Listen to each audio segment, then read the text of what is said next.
Assalamualaikum warahmatullahi wabarakatuh. Kami dari kelompok 10 yang beranggotakan Mita Utami Siagian dengan NIM 2130401086 dan juga saya sendiri Revaldi Enisan dengan NIM 2130401114 akan menjelaskan materi tentang e-commerce, yakni perkembangan, peluang dan risiko. Untuk materi yang pertama akan dibacakan oleh saya sendiri atau akan saya jelaskan sendiri. A. Definisi formal dan informal e-commerce. Laudon dan Traver, e-commerce itu merupakan suatu penggunaan internet dan web untuk transaksi bisnis, yang mana secara formal, e-commerce ini ialah suatu kegiatan jual beli barang dan jasa serta transfer dana melalui internet. Nah, sedangkan menurut Kalakota dan Winston, e-commerce ini merupakan perspektif modern yang menggunakan teknologi komunikasi dan informasi dalam menjalankan bisnisnya. Definisi e-commerce ini kalau menurut World Trade Organization atau WTO dalam Vijaya Stuti, e-commerce ini merupakan produksi, distribusi, pemasaran, penjualan atau pengiriman produk dan layanan dalam bentuk elektronik. Sedangkan menurut Triton dalam Vidya Stuti, e-commerce ini atau electronic commerce merupakan perdagangan elektronik yang dimana untuk bertransaksi perdagangan baik membeli maupun menjual dilakukan melalui elektronik pada jaringan internet. Nah, berdasarkan definisi yang telah dijelaskan tadi dari menurut Laudon, menurut Kalakota, menurut WTO dan juga menurut Triton, itu dapat kita ambil kesimpulannya bahwasanya e-commerce ini merupakan suatu bentuk dari layanan bisnis yang memuat kejadian transaksi jual beli baik dalam bentuk barang maupun dalam bentuk jasa yang diaplikasikan dalam bentuk aplikasi atau dalam bentuk elektronik melalui jaringan modern saat ini.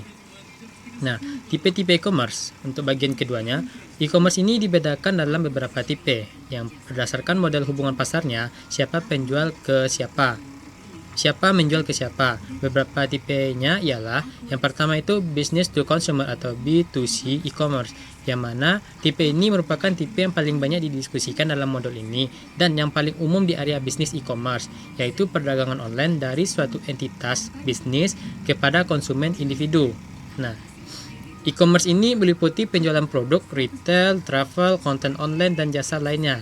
Sedangkan di Indonesia sendiri, e-commerce B2C ini yang merupakan tipe e-commerce yang paling populer saat ini, yang mana dengan nilai transaksi yang terus meningkat dari tahun ke tahunnya, di mana berdasarkan prediksi Statista pada tahun 2017, nilai retail online Indonesia ini akan mencapai 50,6 miliar dolar, yang mana nilai ini akan semakin besar dengan kondisi pandemi COVID yang berlangsung selama 2020 kemarin, yang dimana pada tahun tersebut terjadinya lonjakan yang signifikan yang mengadopsi konsumen untuk melakukan pembelian secara online. Untuk tipe selanjutnya merupakan business to business atau B2B atau e-commerce. B2B e-commerce ini merupakan bentuk tipe e-commerce yang memfokuskan penjualannya kepada sesama bisnis lainnya. Di Amerika, transaksi ini adalah yang terbesar dengan nilai lebih dari 6,7 triliun dolar pada tahun 2016. Terdapat dua model bisnis utama dalam B2B e-commerce ini, yakninya net marketplace yang meliputi e-distributor, perusahaan e-procurement, dan konsorsium industri dan jaringan private industry. Nah, untuk model bisnis ini, B2B ini yaitu dari transaksi penjualan ke bisnis kemudian ke konsumen. Jadi itu penjual dulu, nanti sampai didistribusikan kepada konsumennya. Nah, untuk marketplace e-commerce yang populer di Indonesia itu seperti Lazada, Bukalapak, Tokopedia, dan Shopee serta lain-lain segala macamnya. Tipe selanjutnya yakninya consumer to consumer atau C2C e-commerce. C2C e-commerce ini menyediakan sarana bagi individual untuk menjual ke konsumen individual lainnya melalui suatu platform seperti Uber, Airbnb, eBay atau OLX, yang mana untuk contohnya itu ialah tepat kita ambil contoh pada saat jual beli kendaraan bekas yang ada di pasar atau marketplace yang ada gitu. Itu kan merupakan salah satu bentuk dari tipe e-commerce itu sendiri, consumer to consumer ini.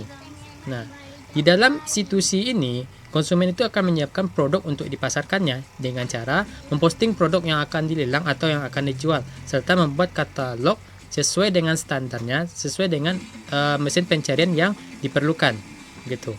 Selanjutnya, metode mobile e-commerce atau m-commerce. Model e-commerce ini itu mengacu pada penggunaan perangkat mobile guna melakukan transaksi online. M-commerce ini itu meliputi penggunaan seluler dan juga jaringan wireless untuk menghubungkan smartphone dan komputer tablet dengan internet.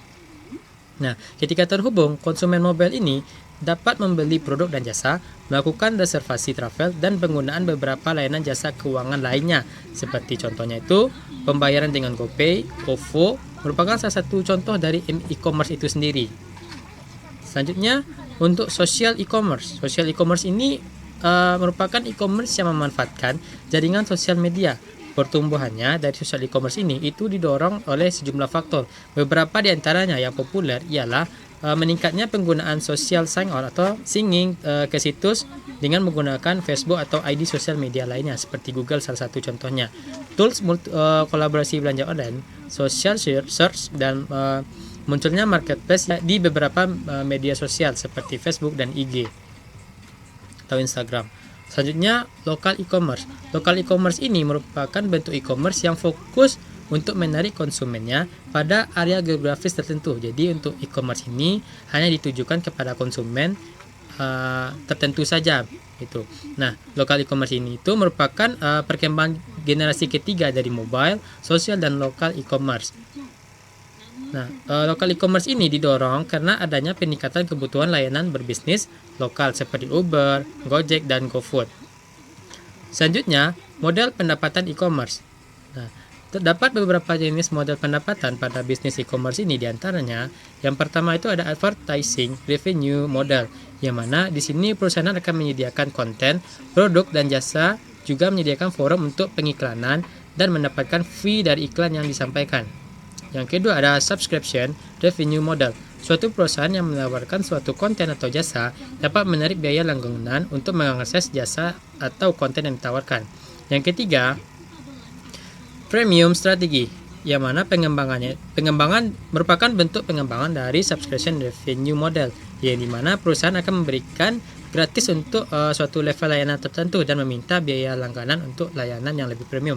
Contohnya itu dapat kita ambil pada saat ingin mengambil benefit terbaru, tetapi itu harus pada level yang berbeda. Kita ambil contoh itu ada pada saat penggunaan aplikasi Telkomsel, yang dimana semakin banyak poin kita itu, maka kita dapat menikmati fitur-fitur yang berbeda dari level sebelumnya. Ada platinum, gold, sampai dengan diamond mungkin salah satunya.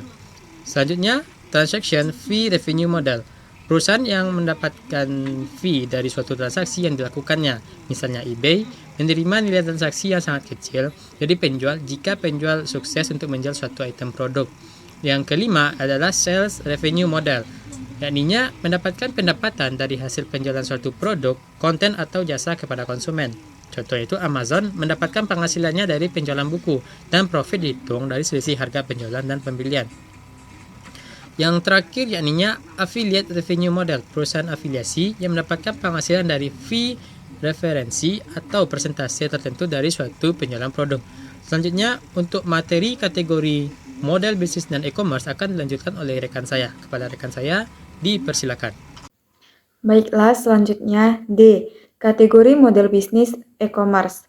Model bisnis adalah sekumpulan aktivitas yang direncanakan atau seringkali dipadankan dengan proses bisnis yang dirancang untuk menghasilkan keuntungan di pasar. Terdapat beberapa kategori model bisnis e-commerce. Pertama, value proposition.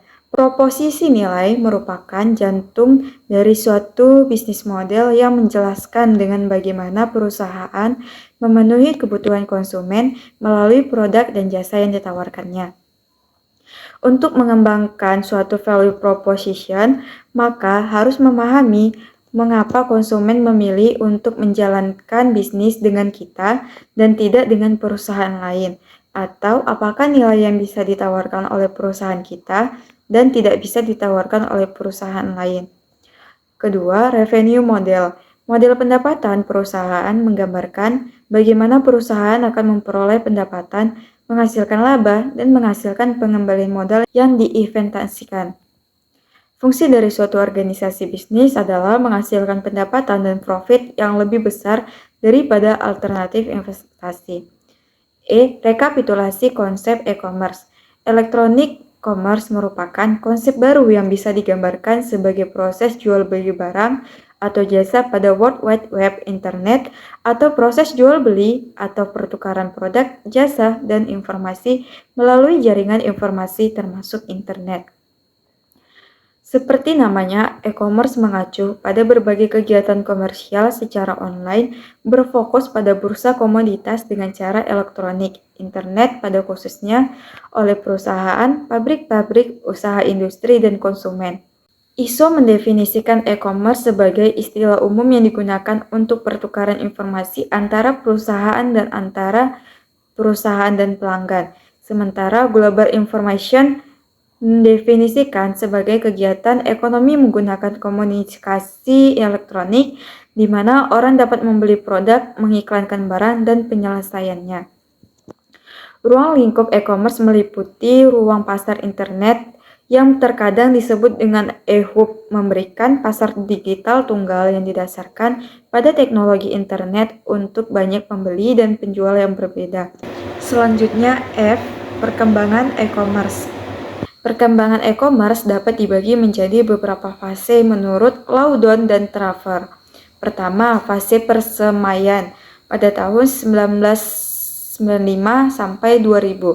Pada fase ini, internet komersial baru mulai berkembang. Perusahaan mulai membuat situs web dasar dan melakukan eksperimen dengan penjualan online. Amazon dan eBay merupakan pionir dalam e-commerce pada fase ini. Kedua, fase integrasi tahun 2000 sampai 2007. Fase ini ditandai dengan perusahaan mulai mengintegrasikan aktivitas e-commerce dengan sistem informasi internal dan operasi bisnisnya. Terjadi ledakan perusahaan.com, namun banyak juga yang gagal. Ketiga, fase redefinisi tahun 2007 sampai 2015. Internet meluas ke perangkat mobile, terjadi booming media sosial dan cloud computing. Perusahaan mulai memanfaatkan big data, analitik, dan AI untuk meningkatkan operasi e-commerce. Keempat, fase baru tahun 2015 hingga sekarang. Perkembangan teknologi seperti Internet of Things, blockchain, machine learning, dan ekonomi berbagi semakin mempengaruhi model bisnis e-commerce. Pengalaman berbelanja online terus ditingkatkan. Selanjutnya G, faktor pendorong teknologi e-commerce. Faktor pendorong teknologi e-commerce menurut beberapa referensi. Yang pertama, peningkatan penetrasi internet dan perangkat mobile.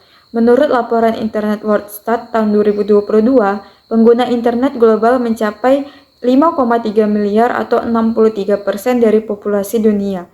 Selain itu, penggunaan perangkat mobile yang semakin meluas memudahkan akses e-commerce. Kedua, perkembangan infrastruktur teknologi. Perkembangan teknologi seperti cloud computing, big data analitik, kecerdasan buatan, hingga blockchain memungkinkan e-commerce menjadi lebih efisien, aman, dan memberikan pengalaman pengguna yang lebih baik. Ketiga, pertumbuhan sistem pembayaran elektronik yang aman. Kemajuan dalam sistem pembayaran digital seperti dompet digital, cryptocurrency, dan keamanan transaksi online memfasilitasi pertumbuhan e-commerce. Keempat, pergeseran preferensi dan perilaku konsumen. Konsumen semakin terbiasa berbelanja online karena kepraktisan, harga kompetitif, dan pilihan produk yang luas. Kelima, kebijakan dan regulasi pemerintah yang mendukung. Banyak negara membuat kebijakan untuk mendorong adopsi e-commerce seperti perlindungan konsumen, kerangka hukum e-commerce, dan insentif fiskal. Baiklah, hanya itu saja yang dapat saya sampaikan. Lebih dan kurangnya kami mohon maaf. Wabillahi taufik wal hidayah. Assalamualaikum warahmatullahi wabarakatuh.